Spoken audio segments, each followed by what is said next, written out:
Hello दोस्तों, मैं अभय श्रीवास्तव। आप सभी का मेरे चैनल एम विद अभय पर स्वागत है।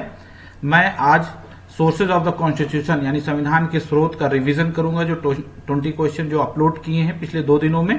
क्योंकि मैंने आप लोगों को बताया था कि रिवीजन बहुत जरूरी है कंपटीशन एग्जाम में, क्योंकि आईएएस पीसीएस किसी भी एग्जाम में आप देखिए, कुछ बच्चों की मेमोरी तो काफी अच्छी होती है, वो एक बार पढ़ते हैं स्वामी विवेकानंद की तरह तो उनको याद हो जाता है। लेकिन मैं नॉर्मल स्टूडेंट की बात करता हूं, नॉर्मल स्टूडेंट को रिवीजन करना जरूरी होता है। तो मैं आइए अब रिवीजन करते हैं सोर्सेज ऑफ द कॉन्स्टिट्यूशन के 20 क्वेश्चन को।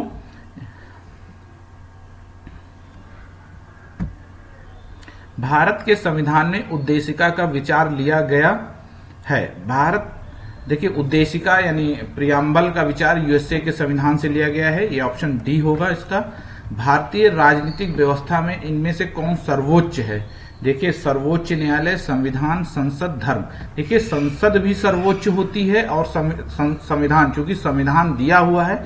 हमारी जो राजनीतिक व्यवस्था है वो संविधान के अनुसार चलती है। शासन व्यवस्था, विधि व्यवस्था, राजनीतिक व्यवस्था और न्यायालय की व्यवस्था सारा संविधान में उल्लेखित है, इसलिए यहां पर सर्वोच्च संविधान है। लेकिन संसद में कानून बनते हैं, संसद भी सर्वोच्च होती है, लेकिन यहां पर संविधान सर्वोच्च होगा।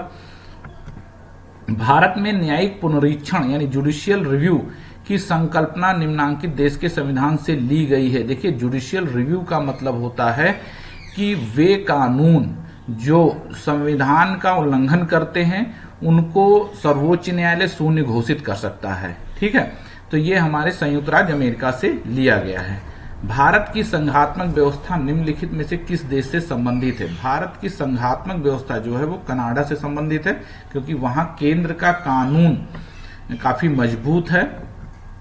देखिए, भारत संसदीय प्रणाली ब्रिटिश संसदीय प्रणाली से इस बात में भिन्न है कि भारत में देखिए कौन सी चीजें कॉमन है और कौन सी चीजें भारत और ब्रिटिश चीज में किस चीज में डिफरेंस है दोनों में। देखिए, क्वेश्चन को समझना बहुत जरूरी होता है। ये यूपीएससी में आया हुआ क्वेश्चन है। इस तरह के जो कॉन्सेप्ट बेस्ड क्वेश्चन होते हैं वो आईएएस में ही आते हैं, क्योंकि वहां पे आपके आईक्यू लेवल का एग्जाम होता है। तो यहां पूछ रहा है कि कौन सी भारत में और ब्रिटिश में कौन सा कानून जो है वो दोनों में भिन्न है। तो मैं बताता हूं कि वास्तविक और नाम मात्र दोनों प्रकार की कार्यपालिका दोनों जगह है।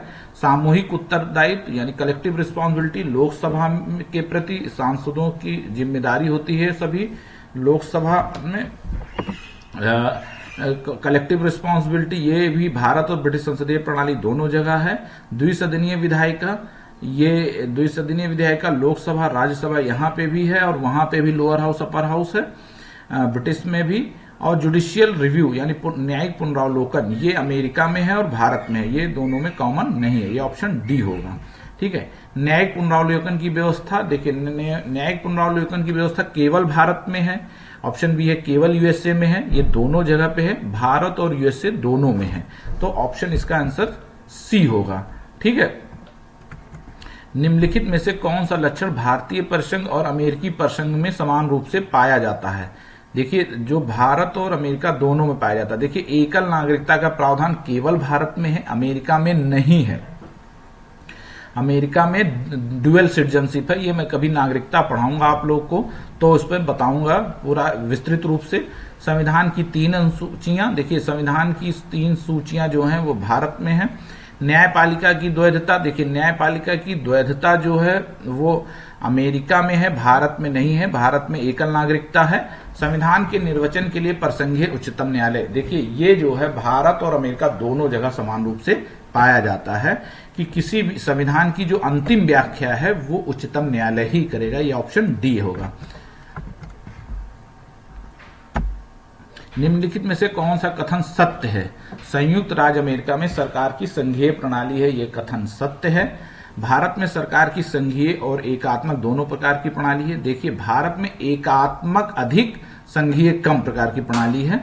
फ्रांस में सरकार की संघीय प्रणाली है, गलत है। पाकिस्तान में प्रधानमंत्री की नियुक्ति वहां की जनता द्वारा होती है, नहीं। मैं बता दूं कि प्रधानमंत्री जो होती है वो डायरेक्ट कोई पोस्ट नहीं होती है। इसको सारे सांसद इसको चुन के हमारा देश का प्रधानमंत्री होगा। ये अपॉइंटेड बाय द राष्ट्रपति होता है। राष्ट्रपति तो प्रधानमंत्री की जो नियुक्ति होती है वो राष्ट्रपति करता है, यानी अपॉइंटिंग अथॉरिटी जो होता है राष्ट्रपति ही होता है, इसलिए ये भी ऑप्शन गलत है।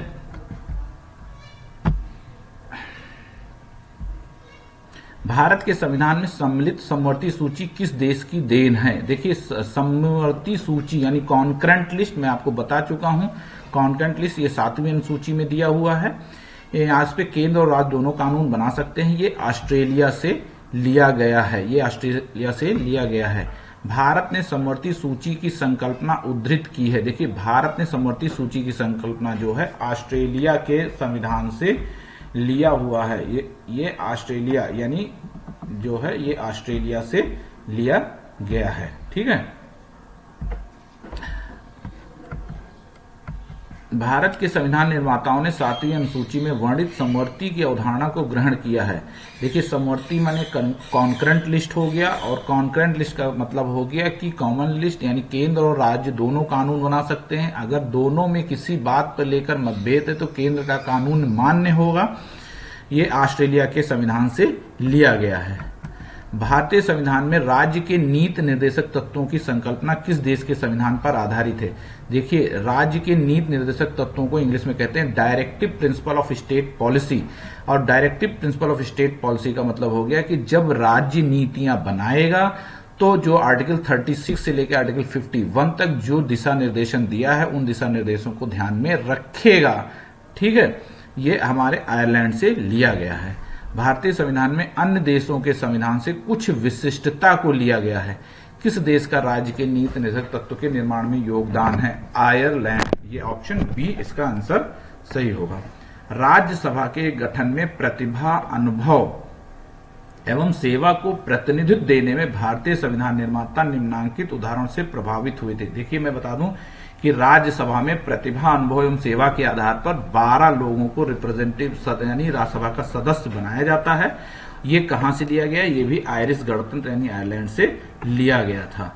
भारत के संविधान के लक्षण और देश, देखिए हमारा सूची 1 दी हुई है, सूची 2 दी हुई है। मूल अधिकार कहां से लिए गए हैं? मूल अधिकार हमारे जो है संयुक्त राज्य अमेरिका से लिए गए हैं। भारत की संसदीय प्रणाली कहां से ली गई है? यूके से ली गई है। आपात उपबंध यानी इमरजेंसी जो है हमारी वो कहां से ली गई है? जर्मनी से ली गई है। और राज्य के नीति निर्देशक तत्व आयरलैंड से लिए गए। इसका ऑप्शन सी सही होगा आंसर। इसको ध्यान रखिएगा, ये काफी इंपॉर्टेंट क्वेश्चन है, ये यूपीएससी में आया हुआ है। देखिए, यहाँ पे सूची 1 सूची 2 दी हुई है। मौलिक अधिकार यानी फंडामेंटल राइट्स ये कहां से लिए गए हैं? ये आपको बता दें अमेरिकी अधिकार पत्र से लिए गए हैं। ऑप्शन नंबर 4 राज्य के नीति निर्देशक तत्व कहां से लिए गए हैं? ये आयरलैंड से लिए गए हैं। मंत्रिमंडलीय सरकार ये ब्रिटिश संविधान से लिया गया है। केंद्र राज संबंध ये कनाडा से लिया गया है। ऑप्शन डी इसका आंसर सही होगा। विधि का शासन, रूल ऑफ लॉ यानी कानून का नियम, यानी जो पार्लियामेंट में कानून बनेगा उसी का शासन होगा। यहाँ विधि का शासन ये जानते हैं इंग्लैंड से लिया गया है। विधि द्वारा स्थापित प्रक्रिया ये जापान से ली गई है। और राष्ट्रपति के विचारार्थ राज्यपाल द्वारा विधेयक सुरक्षित रखना ये जो है कनाडा से लिया गया है। और विस्तृत उभयनिष्ठ सूची, देखिए विस्तृत उभयनिष्ठ सूची का अर्थ हो गया कॉन्करेंट लिस्ट यानी समवर्ती सूची जो है हमारे यहाँ ऑस्ट्रेलिया से ली गई। इसका ऑप्शन डी ऐसा सही होगा। भारतीय संविधान में मौलिक कर्तव्यों का विचार लिया गया था। देखिए, मौलिक कर्तव्य हमारे मूल संविधान में नहीं थे।